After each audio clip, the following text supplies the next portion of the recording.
Welcome to Dollar Gujarati, a show about successful Gujarati entrepreneurs and professionals in America.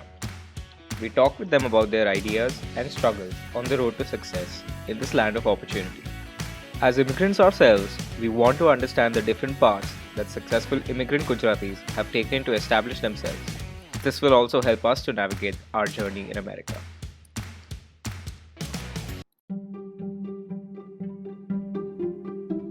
Hello everyone, our guest today is Dr. Viral Acharya.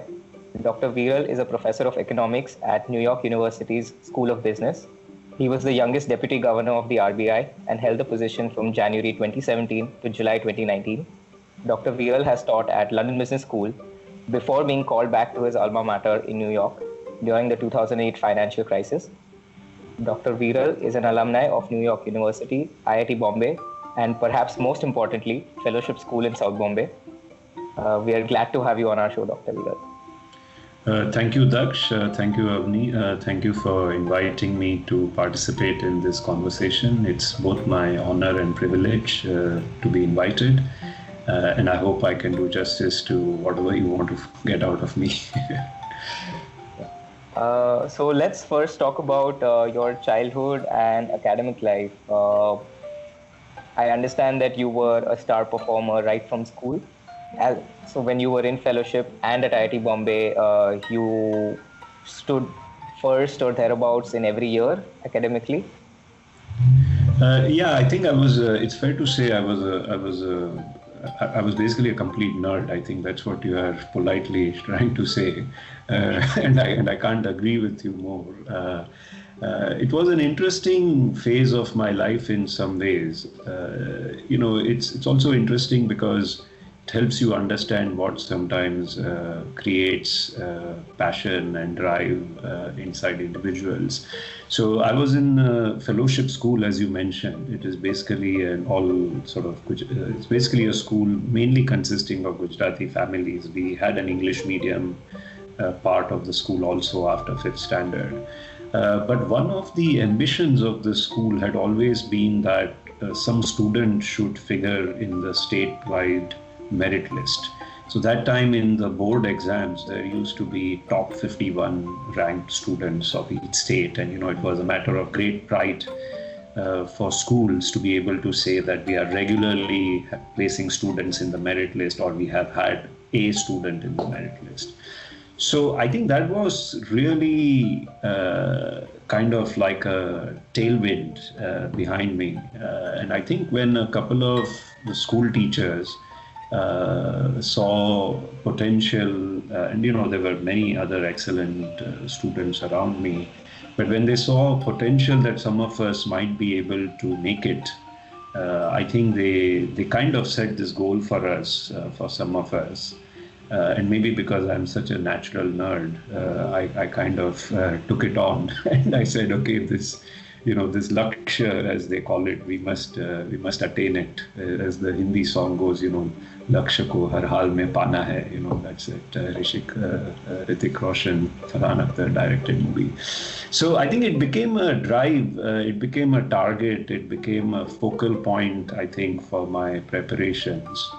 And I think it was really that which kept me going. And I think the reason why I spell it out so much is because it did lead to this fact that once I went into, and it sort of continued. I had a little bit of a hangover of this nerdiness into my college and IIT as well. But I think as I reached my undergraduate, I figured that, this was not enough in a target by itself. Means clearly it was very interesting to have prepared so well for it and attained it. But that there was more to life than just the exams. You had to be well-rounded. You needed other soft skills, which I think, frankly, to be honest, I lacked in them to an extent because of the excessive focus on one dimension of the personality. And I think IIT was in that sense more special. I think it was a more well-rounded experience. I think I took to a fair bit of extracurricular activities. In fact, I took to music and started singing in bands and things like that. Right around that time, I sort of had always played cricket, but not sort of taken it very seriously. So I started doing that. I did a lot of group work and leadership work for the computer science department where I did my undergraduate. And so I think it was a rounding off experience for me. And so I think, you are what you are. So deep at heart, I'm probably still a nerd. But, in a way, IIT and the wonderful set of both smart and multi-talented, versatile personalities around me at IIT, I think they kind of provided me a little bit of a finish. But if I look back, I think in a way, those early phases at fellowship school, they were very crucial. I think my school teachers, I owe a lot to them because they created this ethos of hard work that listen, it's not just about ability. Ultimately, to attain the targets you have set for yourselves, you really need to work diligently day in, day out. And since we are all Gujaratis, I can tell you, I love playing dandiya. And I remember for 3 years in a row, 8th, 9th and 10th grade, I skipped dandiya in my street, like every single night of Navratri, because I was preparing for some exam or the other. But that was the level of dedication that they kind of set us up for. And I think it was worth it. And just think about it. I think if you have seen the movie Sachin, on Sachin Tendulkar, he talks about how he used to get up just every day and sometimes play like 4 or 5 matches in a day. And I think it's that kind of single-minded passion. I'm not saying anything I've done is even remotely close to what Sachin Tendulkar has achieved, but I'm just trying to make a point that I think sometimes your teachers set certain targets for you. And I think it is not so much whether you achieve that target or not, but I think it's that discipline, the diligence, the dedication of staying your course and giving it all you can. And I think that is what I'm sort of carrying through. And I think it is such a boon to have had that training from someone. Yeah. And is it also true that Sailesh sir got together a group of teachers to tutor you and other students free of cost so that you guys would make it to the merit list? Yeah, absolutely. I have no idea about the other students, but he certainly didn't charge us as a family a single rupee, actually. In fact, I remember after the first time when he had taken the payment at the next class, he actually returned it saying that, no, I should have never taken this. And yeah, it's just absolutely remarkable. And I think it kind of shows that even for them, this was not about it was not a commercial activity. They were so devoted and dedicated to their job and what it took. And really, it was this passion, this drive that, no, we can do it. We can actually produce a student in our school who makes it to the merit list. And I think once someone is charged with that conviction, it's infectious. The energy they bring to the table is very infectious. And I've seen this in many settings in life. You mentioned about we will talk a little bit later about Pratham, one of the education NGOs in India I've been fortunate to be closely associated with. And when I see the team that has set it up, it's really that energy, that conviction that, no, we can do it. And then it's infectious. It carries all the other volunteers and team members through. Yeah. You mentioned about doing extracurricular stuff when you were in IIT. Including singing and playing cricket. And I think Sachin is one of your heroes. And I was fortunate enough to see his final match at Wankhede. And I can tell you, the stadium was in emotion when he was giving his speech. Is there any value that singing and cricket, and I think you also play a lot of tennis, have these had an impact on you beyond just the pure pleasure of playing them or singing? Yeah, absolutely. So just to say, of course, I'm a big fan of Sachin Tendulkar. I'm an equally big fan of Rahul Dravid, actually, because a lot of what I have brought into my career or into my experience as a central banker is actually closer to the batting style of Rahul Dravid. I'm not as flashy and perhaps as talented as Tendulkar, but I have the perseverance and the grit of the wall, as they call him. So I thought I'll just throw that in. But of course, these are all I think the two of them, along with Saurav Ganguly and VVS Lakshman, I think they were just such a terrific Indian team batting lineup to follow, and they really worked so hard, I think, to be where they are. No, I think extracurricular activities are very important. I think they give you a certain amount of balance in life. It might seem a bit paradoxical, but it's almost you have better focus if every day you are unfocused for a little bit of time and you take out time to do something else. But I think the key is not that you are unfocused. The key is that they give you every activity brings with it its own set of challenges, its own set of skills and packaging that you need to bring to the table. What I like about tennis, I'm playing tennis now because playing cricket is a little harder in the US. But it's once you are there, it's every ball. It's like every moment is the same. I used to keep wickets when I was playing cricket, and to me, the most interesting thing was that as a wicket keeper, if you lost your concentration for even a split second, that was it. You lost a catch or you missed a run out, and or you gave away runs in byes, which were freebies, and that was it. So I think in a way, what I like about the extracurricular activities is that it's all, of course, you have to do activities that you enjoy doing. Ultimately, they are for relaxing the mind, relaxing your nerves, sleeping well and so on, and staying healthy. But it's all cross training in my view. I think they are all preparing you in one way or the other for sort of like the bigger challenges that you take on. What else? I think singing in particular I like a lot. I think I feel like music is something special. I think it has a universal appeal. It's not a coincidence that perhaps the seven notes are the same, whether it's in India or in Western music, and it's kind of like a world in itself, and that's what I like about any of these activities. Once you get into tennis and you try to understand even one player, take Roger Federer or Rafa Nadal or Djokovic or Serena Williams or Naomi Osaka, whoever the best players are, once you start watching their game and you see what they are doing, you can see this is like a world in itself. You can spend your entire life just trying to understand why they are doing what they are doing and how you can try to do a little bit of that on the court.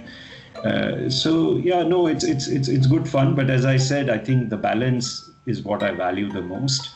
It's a way of recharging your batteries every day. As I said, get a little bit unfocused each day so that you can be focused in the grand scheme of things.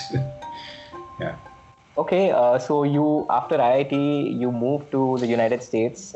You initially were pursuing a PhD in computer engineering, but then something happened in the first year and you switched your PhD to a PhD in finance. So why would you take this decision, especially at a time, this was 1995, 1996, when the dot-com boom was just taking off in Silicon Valley. And it is a very counterintuitive step. I don't think I would have even imagined switching from computer engineering during those times to finance. So could you tell us a little bit more about how you made that decision? Yeah, no, absolutely. It was, it was really, it was a continuation of the theme I had earlier, which is that I had sort of become very good at taking tests, but had not asked hard questions of myself as to what it is that I really want to do, what it is that I want to be, what's my calling, what's my inner passion. And it was only in IIT, as I started understanding my own self a little bit, that I realized that, I did well in the entrance exam. So I took computer science because that's what anyone who had a chance to do that time, as you said, it was such a buzzing field. It still is. But that was really like the golden era of computer science in a sense. But I realized I had no perhaps aptitude for the field, and certainly it didn't excite me that much.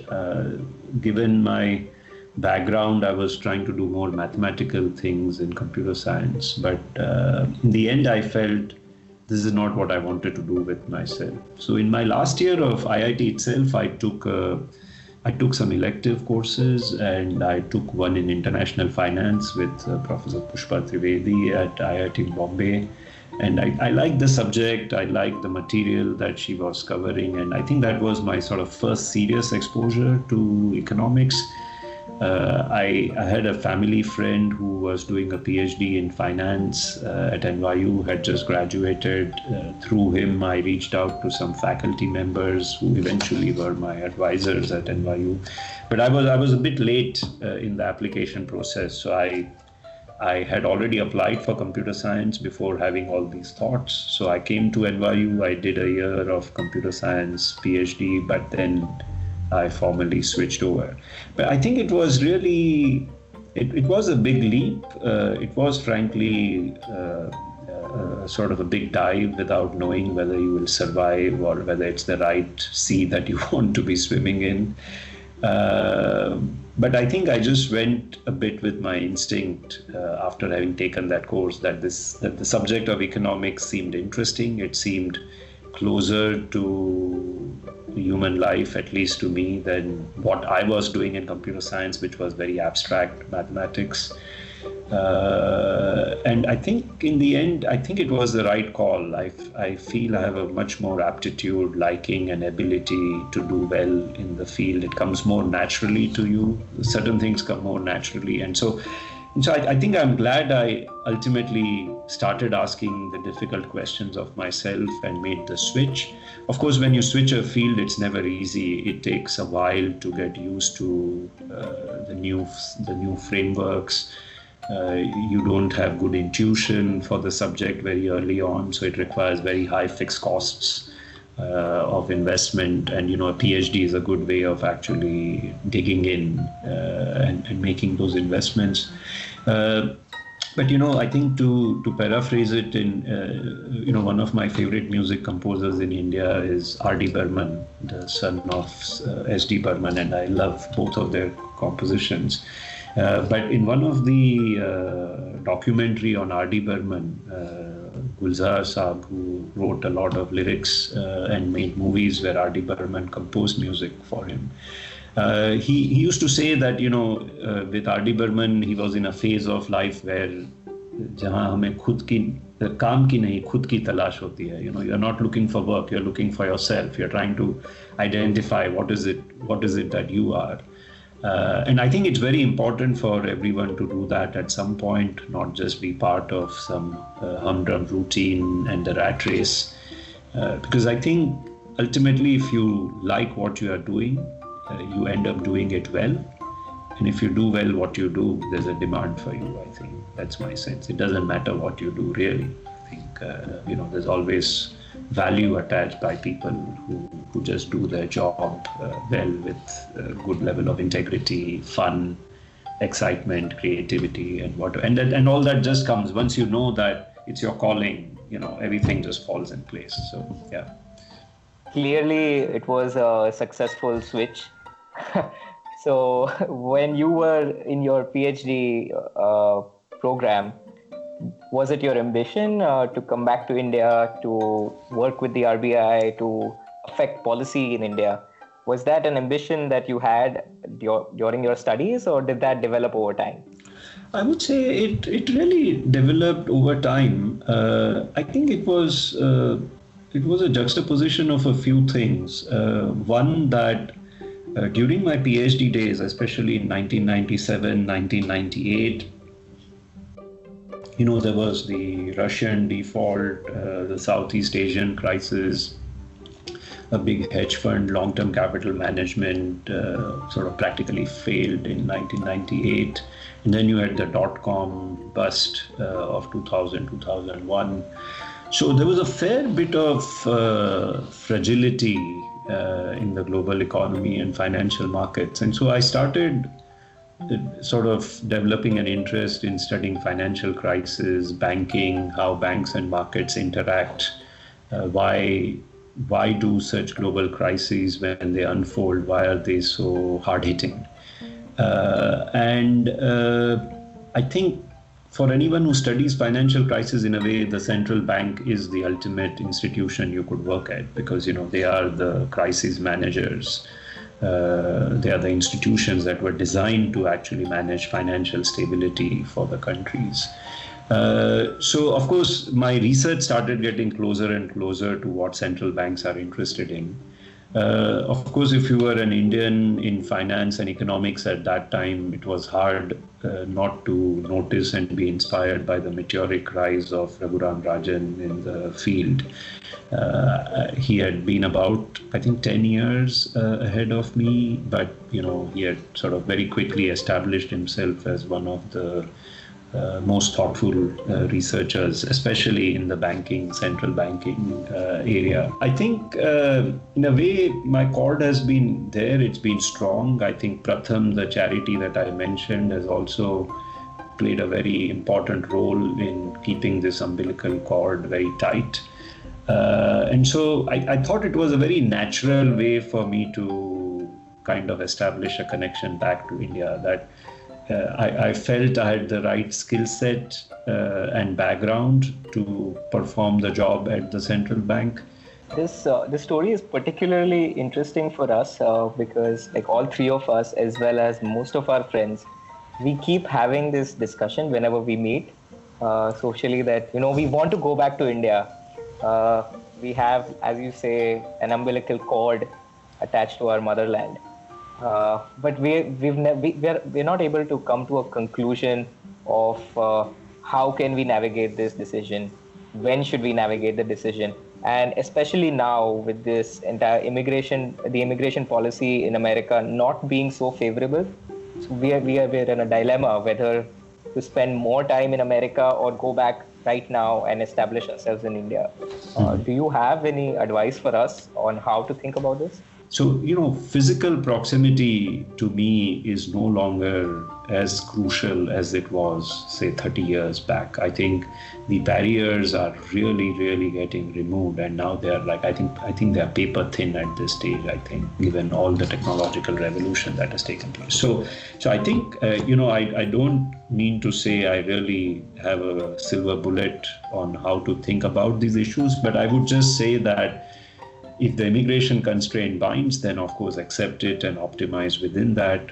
But these are the two real questions you have to ask, like where would I be best placed to pursue what my interests are? Of course, you have to factor in various family constraints when you do that. But second, in terms of being connected to India, giving back, helping out in some way, making the world and India a better place, I think you can be anywhere today and yet make a meaningful contribution. And I think you should just look out for the opportunities that are where they are. I think, let me put it slightly differently. I think what I'm trying to say is that it's no longer the case that you have to wait for an opportunity to go back to India to contribute. You can start contributing right now from exactly where you are. There's just so much opportunity that is possible given that we are all digitally connected with anyone we want in India. Of course, the access is not as great in all parts of India, but then there are organizations who would create this access to the rural and the hinterlands. So while I was introducing you, I missed out on an important aspect of your life. So let's touch upon Pratham and the Pratham Foundation.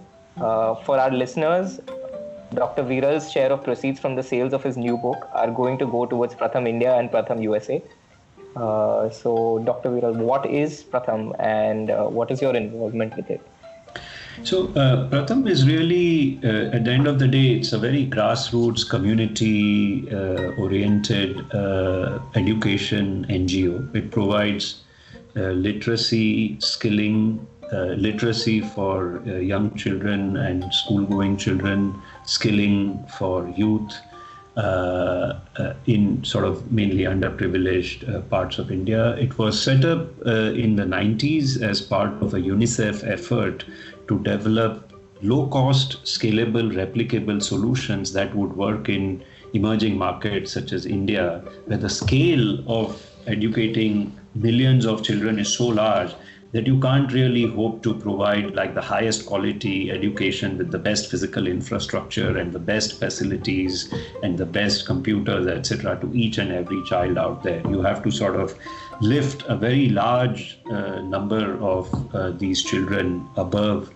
sort of certain minimum reading, writing, counting, arithmetic standards very, very quickly. It started off with a grant from UNICEF. If you were taking British Airways flights around that time, there would be this pouch in the airline seat called Change for Good. And that collection was partly used actually to seed the initial efforts of Pratham. And then from 1998 onwards, Pratham sort of started on its own feet. But you should, if you get a chance, I would highly recommend you to go to Pratham's India website, which is pratham.org, www.pratham.org. They have been very creative and upbeat about responding to the COVID situation. So just imagine, it's hard keeping kids engaged with curriculum, even in a developed society such as the United States. In India, where children are often walking or biking long distances to get to the school in the first place, their access to technology is not always great. Continuing to provide them curricular content during the COVID phase has been a big challenge. Now, as I said, Pratham has always been sort of very problem-solving oriented, so they had worked out several digital solutions. They had a lot of content in several different languages to provide at different grades of schools. And in India, because technology is spread so unevenly, they've had to use everything. They've had to use like small phones, they send SMSs in order to deliver some content.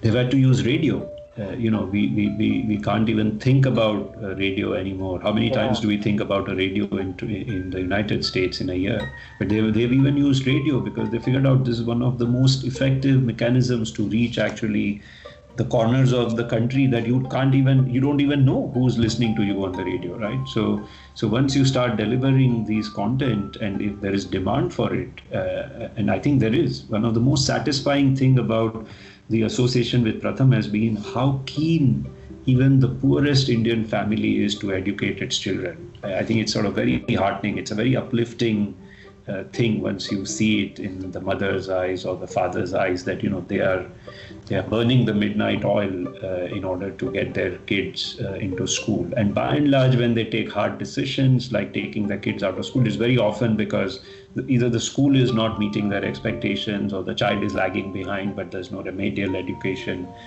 But otherwise, I think that demand for education in India is very, very high, and I think I would say Pratham has been one of the many charities, but at least the one that I know more closely that's been able to meet this pent-up demand of the Indian society over the last 20 years on a low-cost, scalable and replicable manner. And I want to stress that. Yeah, I will also urge all our listeners to go to www.pratham.org, and all three of us will also look into it and see how we can contribute. I'm a big believer that every drop makes the ocean. So just go to pratham.org, prathamusa.org, and let us know what you can do. Thank you. So your new book is called Quest for Restoring Financial Stability in India. So the book is about your speeches when you were at the RBI, and it includes a new chapter called Fiscal Dominance, a theory of everything in India. Those are some really heavy words. So could you give us like a simplified version of what the book is about? Sure. The long and short of it is that the financial sector, banks and other institutions that provide credit, they could be microfinance institutions. There are several non-bank lending institutions that provide like auto loans. They may be providing loans to buy tractors to the farmers. They might be giving loans to farmers even against their cattle, for example. So, there's all kinds of credit institutions in an economy that help sort of channel savings to those who can deploy it into useful purposes. Their stability, the stability of these credit institutions has been shown in academic research to be very crucial for stable long-run growth of the economies. The reason is that when these entities are not doing very well, in the sense that they have taken too much risk on their loans, or their underwriting standards have not been great, and they don't have enough loss absorption capacity. So they've not retained enough savings in order to absorb the losses when the loans go bad. Then what happens is their ability to provide new credit to those who are demanding credit at a given point of time becomes very heavily compromised. Partly, they're always tied up in cleaning up the mess of their legacy problems, of the bad loans that they had made in the past. And even if they make new loans, they are trying to charge very high rates so that they can cross-subsidize some of the losses that they are making on the other loans. And of course, this was witnessed even in the developed economies around housing crash of 2007, 2008. It took banks and the financial sectors a very, very long time to repair themselves. And in many countries, in part in Europe, countries have still not actually fully recovered even after 10 years. So financial stability, which is the health of these credit intermediaries, is extremely crucial to ensure that when the economy has growth impulses, when new opportunities are springing up in different industrial sectors or in new technology, that these intermediaries are able to channel the savings to those who can create value at a given point of time. So I think the bottom line of the book is that India as a whole needs to pay much closer attention to maintaining financial stability at healthy levels. And what is the headwind to this sort of very what seems like just very basic common sense?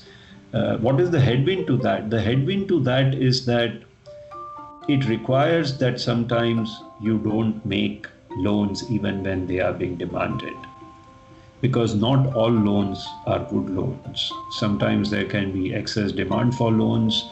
Bankers and other intermediaries need to engage in due diligence to ensure that the risks that they are taking in paying out loans is commensurate with their capacity to withstand these risks when things go bad. So if you do too many bad loans today, there's a lot of activity, a lot of investment takes place.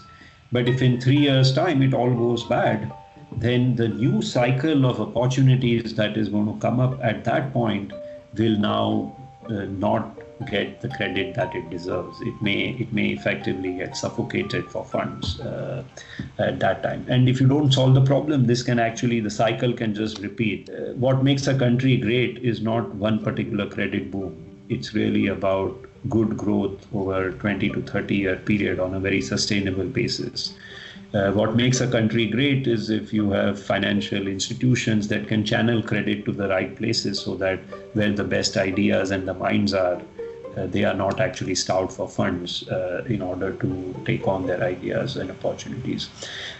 So fiscal dominance is a term that was used in macroeconomics for a situation in which a central bank, which is primarily supposed to focus on maintaining inflation, which is price increases in monetary policy. So it was meant to use monetary policy to keep inflation at reasonable levels. But if government debt is very high, the monetary policy gets focused on helping the government roll over its debt, and it sidesteps its primary function of keeping inflation in check. So it sacrifices inflation because it wants to keep the government bond tap running.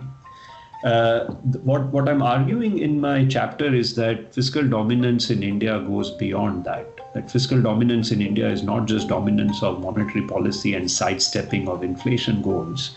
The fact that government debt is very large means public sector banks can't be in good, healthy balance sheet positions, so they can't lend very well. And then the entire gamut of banking regulation that the central bank sets is compromised in order to ensure that banks can be made to look good, even though they really aren't. What really should happen is that the government should cut its expenditure somewhere else, recognize financial stability as an investment, a structural change in the long run of the interests of the economy.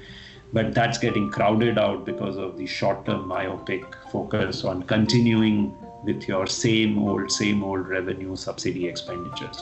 So I'm calling for a debate. I'm calling for a bigger discussion that we can't just keep thinking about quarter to quarter, 6 months to 6 month debt rollover problems. I think we have to structurally set the system right so that we can actually focus on where we would like the country to be in 10 or 20 years' time. This is really interesting for anybody, I think, with a background in finance. And I also think in other fields also, because an interest in India's stable financial sector is in the interest of any young Indian. So I urge all our listeners to pre-order the book. It's called Quest for Restoring Financial Stability in India. It's available on Amazon. We'll have a link on the podcast. I would also highly recommend Dr. Viral's older book. It's called Guaranteed to Fail, which has insights on how the United States navigated the financial crisis in 2008. And perhaps it will be a good primer to study how countries such as India will come out of the debt crisis, which has been caused not just because of the coronavirus, but just to understand how the financial system works. And Dr. Viral, in fact, if I could just add, in fact, there is also an India version of the Guaranteed to Fail book. It has an India chapter at the end, and there, about 10 years back, I was pretty much making the same point, which is that the control, that the presence of the state in the financial sector is a bit too overarching and overpowering.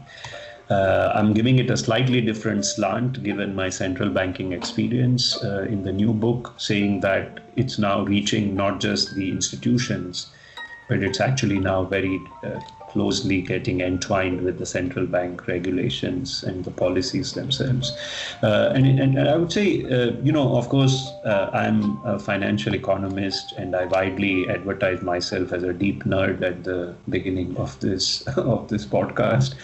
So the book is nerdy in parts, but there are some essays in there which are, I think, very accessible. There is one on microcredit, where I've really strung together images of Mumbai and India when I was going to the RBI office, what I was observing on the sidewalks, my experiences of Pratham, my experiences with women who were figuring out how to send their children to private coaching classes to get them into computer science, and what kind of enterprises they were setting up. So there are some even story-like things. In fact, there's a very short 2-page essay on how banks would benefit if they made loans which were very small, just like the small shampoo sachets that we see in India. I don't know if you've ever stayed in a small hotel or yes, in India. You get these small sachets of shampoo that you are in the shower and you can't figure out a way to open them. But the beauty of that sachet is that it is so small that anyone can afford it all over India. And I think this was a revolution that the fast-moving consumer goods companies came up with. And I think there are banks in India who have successfully adopted this model, which is start small and learn about the credit quality of the person, and then gradually increase the size of the loan and create an incentive, therefore, to repay, because with every repayment, you're going to get a longer maturity and a bigger size loan. So I think I'm hopeful that there are many parts that are accessible to everyone. And nevertheless, I think, as I said, the spirit of the book is that I want to raise a debate about why in the last 10 years, most economists think that we have kind of fallen behind in achieving our potential. And I think lack of healthy financial sector has been a prime explanation. And it's not about any one term of any government. It seems now it's 10 years, so we have not been able to fix this problem for a while. So I think the roots are deeper. And I think we need to get to the roots so we can have the right diagnosis and then the right solutions.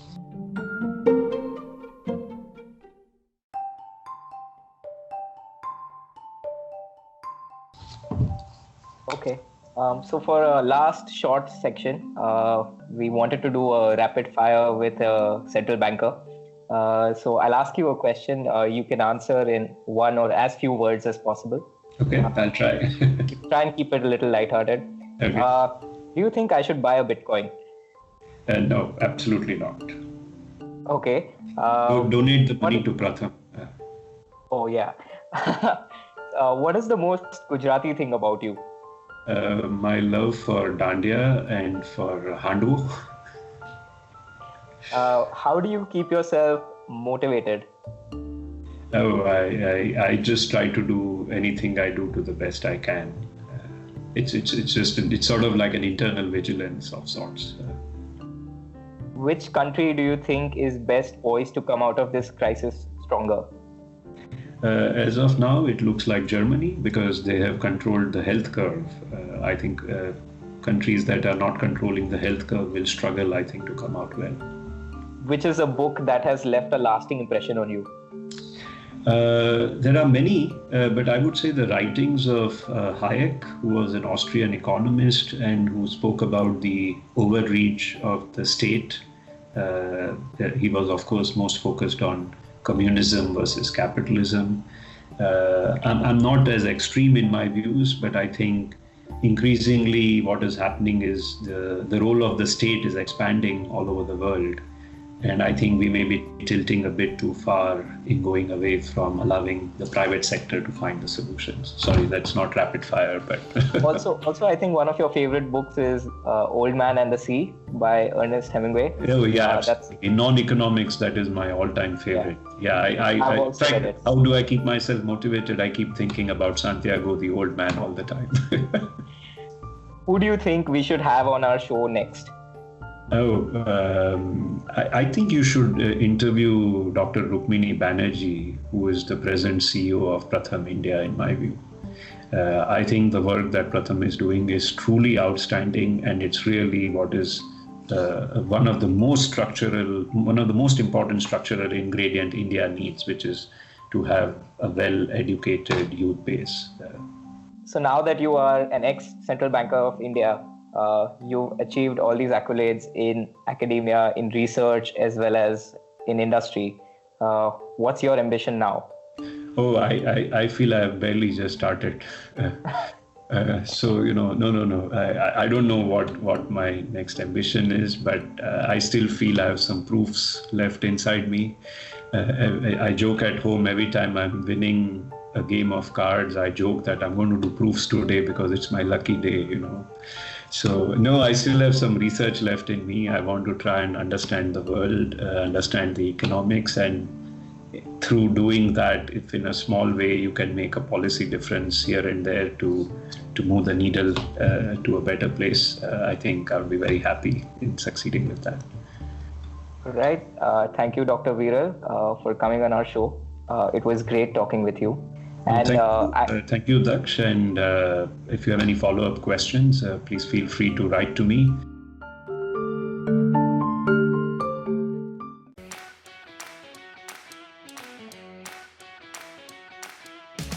Thanks for listening to the show this week.